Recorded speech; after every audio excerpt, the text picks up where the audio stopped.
Hi, guys. So, yesterday in chapter 10, Stanley found the fossil of a fish, and he thought he was going to get the day off, but Mr. Pendanski didn't seem very impressed. Chapter 11. Stanley returned to his hole. It wasn't fair. Mr. Pendanski had even said the fossil was interesting. He slammed a shovel into the ground and pried up another piece of earth. After a while, he noticed X-Ray had come by and was watching him dig. "Hey, caveman, let me talk to you for a second," X-Ray said. Stanley put his shovel down and stepped out of his hole. "Say, listen," said X-Ray. "If you find something else, give it to me, okay?"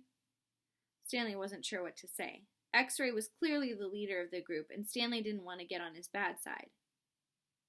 "You're new here, right?" said X-Ray. "I've been here for almost a year. I've never found anything.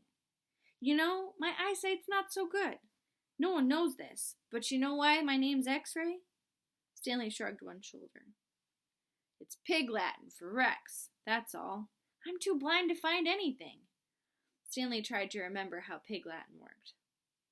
"I mean," X-Ray went on, "why should you get a day off when you've only been here for a couple of days? If anybody gets a day off, it should be me. That's only fair, right?" "I guess," Stanley agreed. X-Ray smiled. "You're a good guy, caveman." Stanley picked up his shovel.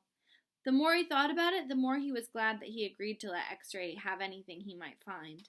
If he was going to survive at Camp Green Lake, it was far more important that X-Ray think he was a good guy than it was for him to get one day off. Besides, he didn't expect to find anything anyway. There probably wasn't anything of interest out there. Even if there was, he'd never have been what you call lucky.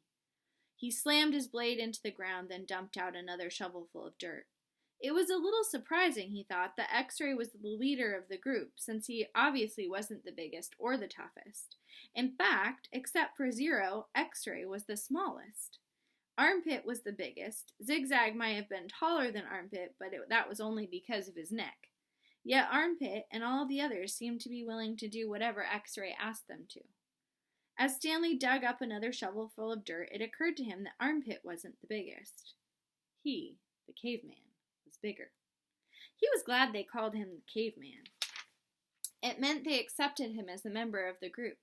He would have been glad even if they had called him Barfbag. It was really quite remarkable to him. At school, bullies like Derek Dunn used to pick on him. Yet Derek Dunn would be scared senseless by any of the boys here. As he dug his hole, Stanley thought about what it would be like if Derek Dunn had to fight Armpit or Squid. Derek wouldn't stand a chance. He imagined what it would be like if he became good friends with all of them, and then, for some reason, they all went with him to school, and then Derek Dunn tried to steal his notebook.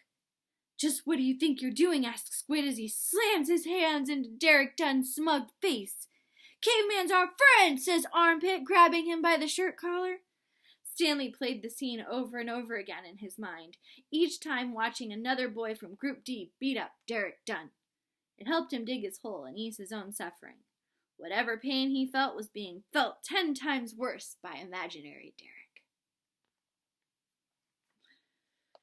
You know, sometimes you have to do what you have to do to get through tough times, and this is Stanley's thing right now. All right, next week we'll find out what happens.